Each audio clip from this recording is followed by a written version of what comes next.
Hello, everyone. Welcome to the Center for Spiritual Living Victoria Online. My name is Carrie Hunter, and I'm the spiritual director of the center. And today, being Sunday, as I record this, it's actually Sunday evening, we were finally back together again in our location at the Cook Street Village. And it was so wonderful to see people there in the flesh after a few more months of being closed because of COVID. It was so freeing to see everyone and just to mingle and visit and so on after the service. And it's also good to have you online if you couldn't be there with us today. And we hope that you will join us on in person, perhaps next Sunday or one of the Sundays to come. This morning we began our service with a burning bowl ceremony. It's something that I always do the last Sunday of the year. And then the following Sunday, I do a white stone ceremony where I have white stones that are from Jerusalem. And everyone takes one of those stones and we do a meditation. And they meditate during that time upon what special words that Spirit wants to give them to lead them through the coming year. And so I invite you, if you haven't already done a ceremony like this, and you most likely won't have flash paper in your home, which just magically disappears when you touch it to a flame. But if there is something that you want to just give up from the previous year, something that was you felt was holding you back, something that troubled you, I invite you to just write that down on a piece of paper and then to burn it. Go to the beach and burn it, or put it in your barbecue, wherever you can that is not indoors, and just allow it to disappear and feel the freedom of that as you release, and know that from this moment forward it's a new year, because every moment provides us with the opportunity to start a new year. And if you have a nice stone at home, or if you pick one up from the beach or somewhere along the way, the white stones that I have from Jerusalem, most of them are fairly flat. They're irregularly shaped. They're not, they're just not all obviously cut out of the same mold because they're natural. But I invite you to take one of those stones and to just sit with it quietly, just saying, Spirit, what message do you have for me today? What is the word that will take me forward through this year? And if you don't like the word that you hear, stop right there and keep that word, because that's the one that is going to be important for you. I was sharing with people this morning that I have never liked the word that comes to me. It's always been, oh, I don't like that one. But I've kept it. And then I find that a few weeks later, it's a word that really, really is the one that I need and will need for the year. And this morning, I mean, I did one on New Year's Day because I have the stones at home. But I did another one this morning and I got exactly the same word. And I didn't like it on New Year's Day, and today I loved it. Because again, I recognize that that's what Spirit really wants for me. It's what I need for this year. So don't steer away from the first one or the first word because you don't like it. That is your word. And I suggest that you do that and make it mindful and meaningful, and set yourself up a little altar of some kind, with your stone, and maybe play some soft music or something, whatever it is that takes you into that heart place where Spirit dwells. And then just allow yourself to sit in the silence and to see what message you get. And it's always a wonderful experience. And then, write that word on the stone and keep it somewhere close to you, on a desk or coffee table or next to your bed, whatever. And be mindful of it. It really, really gives me comfort as I look at it and remember that's what is intended for me right here and right now. So, having said all of that, getting into the service this morning, I began with a prayer. It's a peace prayer that was written by Ian LeVincent, and it's beautiful and it's simple. And I'm going to read that now because I think it's so important. I mean, I have been troubled by the news out of the Ukraine in the past few days, as I'm sure everyone is. It's been a very challenging time to see what's going on there and to see the incredible bravery of the Ukrainian people, and to see them standing up to that powerful Russian army. We need to know in our hearts there is an army of God. And I'm not talking about physical. God doesn't choose one side or another side. God is impersonal. But there is this army of God that is love and that is peace. And so that's where we have to keep our thoughts these days, on love and peace, on safety, and hold the Ukrainian people in our hearts, and the Russian people as well. Obviously, for the first time that I can ever remember, Russians are protesting a war in the streets, and they're being arrested. I think I heard today that something like 6,000 people have now been arrested for protesting in the streets, and they're young people. And the thing is that for such a long time, Russian media it's just been propaganda, not telling the truth about what's really happening. But the thing is, these young people have cell phones and they tap into social media and they can actually see videos of what's happening in the Ukraine and what's happening to their own people. And so, they don't want that to happen. And perhaps this is going to be the thing that makes the big change. It doesn't matter, though, what it is that makes a big change that brings about peace. The important thing is that it happens. And so I want to share this prayer with you. Excuse me. Maybe just close your eyes for a moment and take this in. Precious Lord of the universe, with clear intention and a surrendered heart, I turn to you, seeking and invoking peace. I ask for and open myself to receive an infusion of your love and your peace at the molecular levels of my being.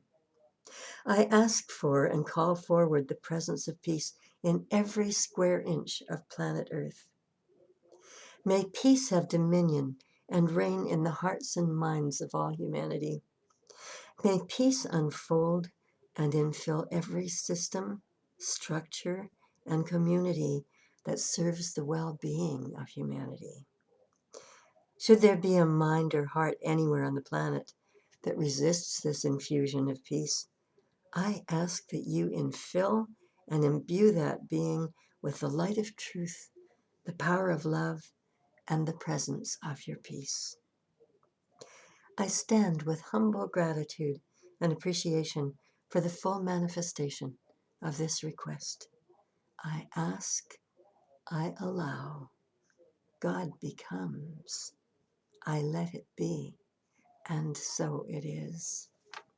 I love that prayer. I love it because it is simple and it's beautiful, and it really addresses the situation today, but every day. And so, um, thinking about my topic for today, and also my theme for this month, I've been using the book A New Design for Living, which was written by Ernest Holmes just a couple of years before his passing. And I love that book. Every time I read it, I'm just more in love with it. It just crystallizes everything in my mind. And my topic for today is inventing the future. And in his book, Ernest Holmes was addressing the future and how we address it. The thing is that every moment of every day, we are inventing the future. And with every prayer, we are inventing the future. And Ernest Holmes once wrote that every word we speak or think is a prayer. And the reason for that is that, in this teaching, we call prayer spiritual mind treatment, or affirmative prayer. But the thing is, we don't beg or barter or beseech, saying, "Oh, please, God, let this be so. And if you do, I promise I will do this." We don't do that. We see it as already done, and we give thanks. And the importance of that is that we are holding in our minds an image, a mental equivalent, as Ernest Holmes called it, a mental equivalent of how we see our world, the world around us individually, but the world at large. And so as we pray for peace, let us hold in our minds the image of peace, not war. That's going to create more war. And it's really important for us to get our minds around this and to understand it fully, that as we think, as we believe, we're making it so, because we're putting that message out to the universe, which is a vibration, and it begins to manifest, especially if it's something that we have really deep feelings around. And so it's really important, not just today, but every day. But I'm thinking particularly today, let us see the world at peace. What does that look like? What is the beauty of a world with no gunfire, of a world with no hatred, a world where we all reach out with love toward one another to help one another in whatever way we can? It's really a time to start considering those kinds of things and not to be in fear. It's, as humans, it is so easy to get into fear about things. We carry over fear from the past. Oh, those horrible things that happened to me, 20 years ago, um, and fear that they might happen again. And it's kind of like having this big bag of trouble that's heavy, that's a burden, and we're carrying it over our shoulder and it's weighing us down. Release that in the same way that I said we used flash paper this morning and burned it to release whatever it was that we wanted to release from our past. Uh, Release the burden, lay them down, and let us start right in this moment to begin a new life, a new world, a totally different one. In the weeks leading up to the war in the Ukraine, there was anxiety and there was fear, but the Ukrainian people really, for the most part, were saying, oh, they didn't think it was going to happen. And, they were just so brave about it all. And it has happened, and they are still brave about it all. I was watching some news late last night, and I just marveled at how the people are just so resilient and courageous. I saw a woman who was probably in her mid to late 80s on her belly with an automatic rifle, learning how to use it. As all of the citizens of the Ukraine are being offered weapons if they want to stay and fight. And it's at once it breaks my heart, and in another way it lifts me up to just see their courage. And the president, who's been offered a safe passage to many countries, who said, no, I'm not here to get a ride to somewhere else. I'm here to defend my country. And he's surrounded by some of his cabinet members, all in military colors. And what's extraordinary about President Zelensky is that he was once a comedian. He had a television show. And really, the world wondered when he was elected just what he was going to be like as a president. And those true colors are coming through right now. And so I pray for him, for his safety, that he does lead his country into peace. And while things were looking, well, they're not exactly looking really positive today, but last night, one of the last things I heard was that Russia had placed its military on nuclear alert. And that's pretty terrifying stuff to hear. But today, just as I got to church, there was something popped up on my phone that said that a group of Ukrainians and a group of Russians are meeting tomorrow being Monday, to discuss what is going on. Let us pray that a higher power is at work and flowing through each of those individuals, and that only peace and only love and only good for everyone comes through. It's really important that we're all together in this, that we're seeing a new day dawning, a day where people do lay down their weapons. And as I'm fond of saying, the lion does lie down with the lamb, that there is peace everywhere. That this movement that we're a part of, it's, beneath the radar. This movement that is a movement of love and peace and positivity has not yet reached a critical mass. If there is a gift in this at all, perhaps it will be that critical mass will be reached, because today people all over the world are marching for peace. And when you do that, you've got the highest and best in your heart for everyone. May this be so. You know, I mentioned we have all of these fears that we may carry around with us, or we may have fears for the future. You know, what is tomorrow going to look like, or what is next week going to look like? You know, I don't know what's around the corner. There could be anxiety around that. There often is. You know, but think about it. There is often fear around beginning a new job. You know, will I be successful? Will people like me? Um, you know, what is it going to be like going into that office or into that space when I start? There are people who are fearful about a relationship that is perhaps beginning to bloom. Oh my goodness, you know, I'm feeling these feelings, and you know, is he feeling the same feelings that I'm feeling? Um, is this something that's going to last? Is this something that is just going to fall apart the way that other relationships have fallen apart? You know, we make up these stories, and as we make them up, we're starting to create the end result. And so let us just release the fear, because we can be fearful about the good things to come, and that gets us nowhere. Let us live in a space right now where we are at peace, and where we are excited about the future, and where we have an inner knowledge that there's a higher power at work here, that God is in charge. Get my ego self out of the way, or as Emerson said, get your bloated nothingness out of the way, and just allow a spirit to take over and enjoy the ride, whatever that's going to be. It's so important that we don't just linger in a dark, dark place. You know, I'm thinking about Dr. Holmes, and he first started to speak publicly in 1926. He'd written the Science of Mind textbook, and um, he had 650 people attending almost immediately. And there was no music, there was no performance. He just stood and spoke for an hour or so. And then he started training practitioners, training them in affirmative prayer, Science of Mind treatment. And they saw how it worked, because he always said, you know, when he prayed for anyone or anything, it happened within it was no more than 2 weeks maximum, and very often immediately. And everyone wanted a part of that.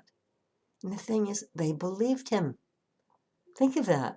They believed that this power was in each and every one of them. They believed that they could use that power for good.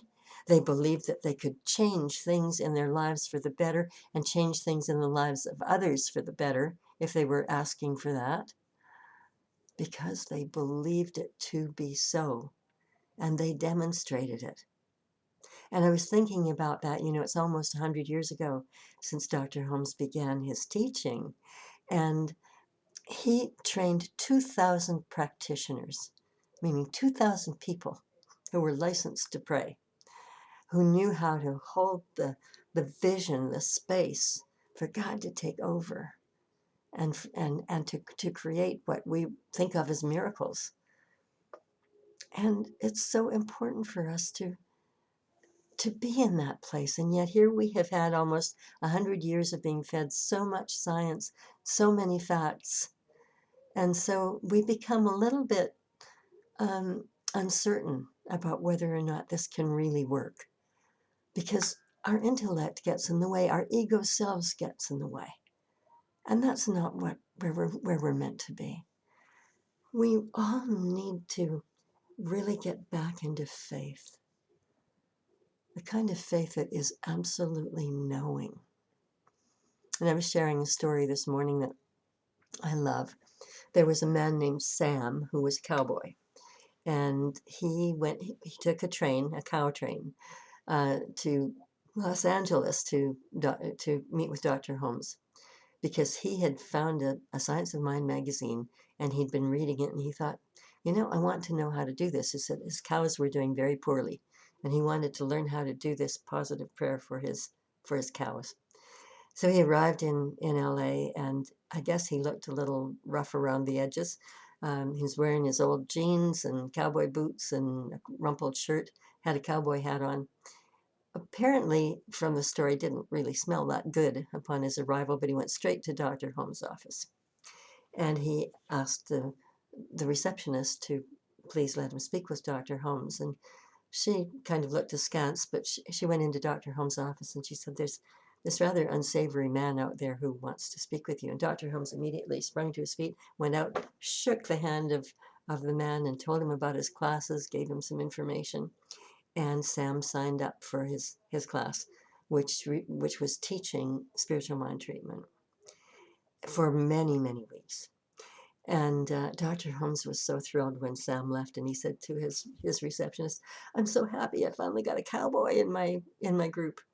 Anyway, Sam showed up at class, and he sat in the back corner on a chair. It was close to a door where there was a kind of balcony, and he liked to chew tobacco. And so from time to time, he'd get up and he'd just go and spit it over the side of the balcony, which offended a lot of people who were there for the class. But Sam didn't know any different. And there was always some sort of space around him. People sort of ignored him. And then at one class, a woman came in. She had a terrible cough. She had bronchitis, and she was having a problem stopping the cough. And she sat down next to Sam, and Sam looked at her and he said, "Do you want me to speak the word?" And she nodded yes. And so he immediately just turned to her and did treatment. And she stopped coughing. And furthermore, she was healed. I mean, she didn't have any symptoms of any kind throughout the rest of that class. And at the end, she went up to Dr. Holmes and she said, "I've just experienced a miracle. That man back there in the corner, he asked if he could speak the word for me." And she said, "I'm not sure what he did, but I'm well. And I'm here now and I want to learn." Other people overheard her speaking to Dr. Holmes. And immediately Sam became the center of their attention. And all of a sudden, at classes, they were vying for seats near Sam because they wanted Sam to speak the word for them. And so Sam became kind of a hero of the class, but he didn't really care. He wasn't really thinking about things like that. He was sort of nonplussed about it all. And then he declared one night that he was leaving the class and he was going back to his ranch. And people didn't want him to go. There were still many weeks left in the class. And they said, "But, you don't have your certificate yet. What? Don't go yet. Wait until you get your certificate." And he said, "Well, I reckon my cows won't know the difference whether I have a certificate or not." He knew that speaking the word, praying, doing affirmative prayer, spiritual mind treatment, he knew that as he spoke his word, his cows would heal. And it's such a wonderful, wonderful example of the faith that people had. And so I ask again, where is our faith today? It's time for a resurrection if we don't have it. If we don't know that we can make the cows healthy, our dogs, our cats, our pets, if we don't know that we can heal ourselves and help with the healing of others, it's really time to do a spiritual check-in and to start thinking about what's really important and to start building our faith. I call it going to a spiritual gym every day, doing prayer, not begging, bartering, and beseeching, but doing affirmative prayer. I know as I speak my word, I know this healing is taking place. I know that peace is happening throughout this world. I know that love is awakening in every heart. I know that my best is unfolding for me right here and right now, because it is. And the thing is that we need to understand that whatever vibration we're sending out, we're manifesting. If it's a fearful one, then we're manifesting more of the same. If it's a positive one, then we're starting to create a different future for ourselves and for our world. And so we need to free ourselves to create a new reality. God knows we need a new reality on this planet. There has been enough suffering. There's been enough fighting, enough hatred. It is really time for love to prevail. And the only way that we can make that happen is by holding these things in our minds. And if we feel ourselves slipping into a place of denial, of immediately replacing that thought with one of good, one of love, one of peace. And we are being tested in a way right here and right now, not that God tests us. I test myself. I'm being tested right here and right now. Am I willing to do this? Am I willing to pray every day, perhaps several times a day, whenever I think of it, to stop for just a moment and to see peace breaking out all over, to see love in every heart, to feel it in my own heart, no matter what the circumstances might be? Am I prepared to do that? Because that's what's required. That's my spiritual gym. And that's what's important in our lives right now, and in the lives of everyone on this planet. So let us pray together and know that the universe always has your back. What does that mean? It means that there is, as Ernest Holmes said, a divine givingness at the heart of the universe, which means that there's a divine givingness that is working inside us, in, as, and through us. And we need to just tap into it and to understand that we get to use it. And that divine givingness only knows to say yes. And as I've said before, good news, bad news, because it's impersonal. If we're having negative thoughts about, oh, my life is never going to work, the universe says, oh, okay, your life will never work. If I say right here and right now, I declare, I demand that the highest and best in my life is unfolding for me right here, right now. No messing around. This is it. I accept it right here and right now, and I'm so grateful for it. The universe only knows to say yes to that. So it goes back to be careful what you're thinking, especially if it's something that you believe, especially if it's something that you have passion around, because that's the kind of vibe that you're sending out that now knows, well, it always knew, but we didn't know about quantum physics at the time. We now know that it starts to create form. Everything is there in the invisible, and we're just making it real in the physical as we call it in. So let us be careful what it is that we call in. You know, we're always successful with everything that we do. You may say, oh, speak for yourself. No, not just speaking for myself. Think about what you're successful at, or what you've been successful at. If you had great success in business, in relationships, with your children, you know, good jobs along the way, lots of wonderful friends, that's success. Have you had ill health? Are you lonely? Are you depressed, despondent? You're successful at doing that. Think about it. And I mean, think about it. Success comes to us in many ways. We are successful in the negative things in our lives and in the positive things. And when we know that we have this power, let's put it to use in converting those things that have been negative and dark into the light, into something beautiful, into something loving, into something real. So, so important that we get it right. That we really understand this, not just say, oh, you know, sounds kind of pretty, I'll think about it another day. You know, another day is not a day of the week. Let's do it right here and right now. Dr. Holmes says, you know, plan for your success. You are powerful. You are powerful beyond measure. Plan for your success. And know that, you know, we build it bit by bit. And was a song I heard when I was a child, inch by inch is a cinch.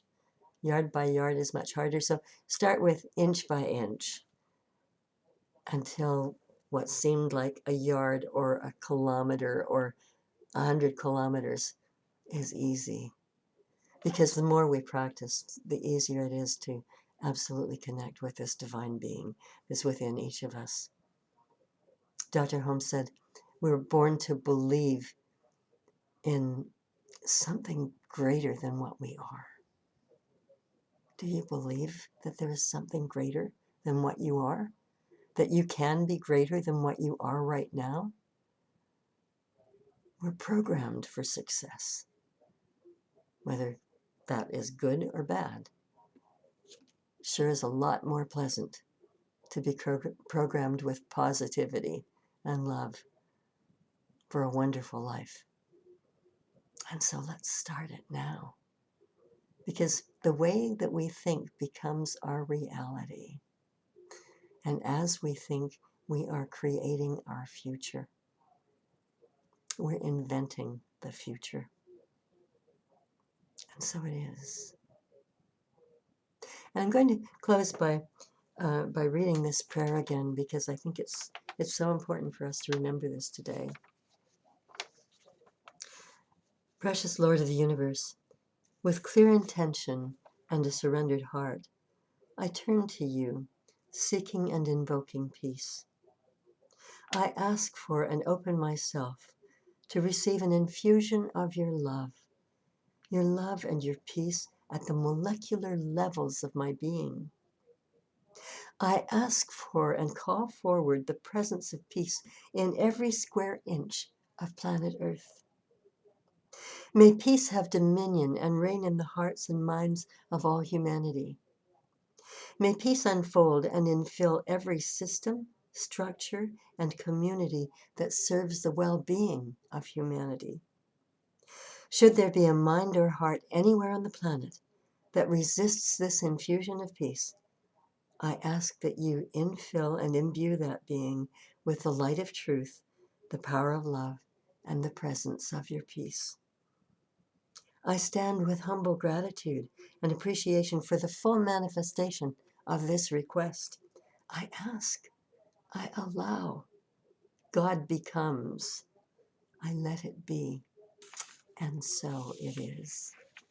Thank you for being here today, and if you have enjoyed this and you want to know more about us, you can go to our website, www.cslvictoria.org. If you're one of our congregants who has not yet returned in physical form to the fold, we look forward to welcoming you back whenever you're ready to come back, and sending you love and blessings along the way.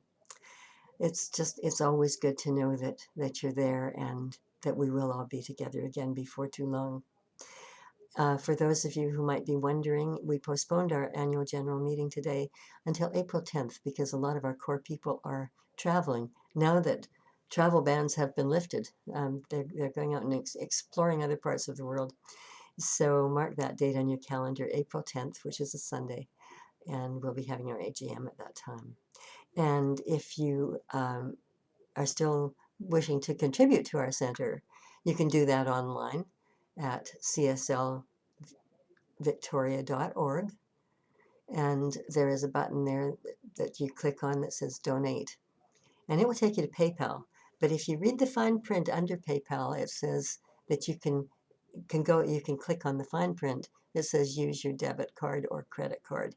And then you can go through that process if you're not a member of PayPal or if you don't want to use PayPal. Also, you can send donations by e-transfer to donate at cslvictoria.org. Donate at cslvictoria.org. And we really, really do appreciate this. I did speak to our congregation this morning, and if you're part of that congregation that hasn't yet come back together, I heard a rumor that some people thought that we were about to close down forever, and that's absolutely not true. I asked people who were at service this morning if anybody thought that or had heard that, and they all said no, they hadn't. And I said, well, it simply isn't true. So I want you to know that as well. And if you want to get in touch with me, if you're a member of our congregation, if you'd like to talk to me about it, please give me a call, and I'd be very happy to chat with you. Meanwhile, stay safe and take care of yourselves, and know that we really are on the road to healing here, and that we all will be together again soon. Thanks for being here today. Look forward to seeing you again next week, either in person or online, as this is recorded now. We're not doing Zoom. We are finding that that Zooming from our center is too complicated because of poor bandwidth, and so that's why I'm continuing to record apart from the center. Bless you all. Just know that you are loved and that you are love itself in expression. And so it is. Have a great week. Bye for now.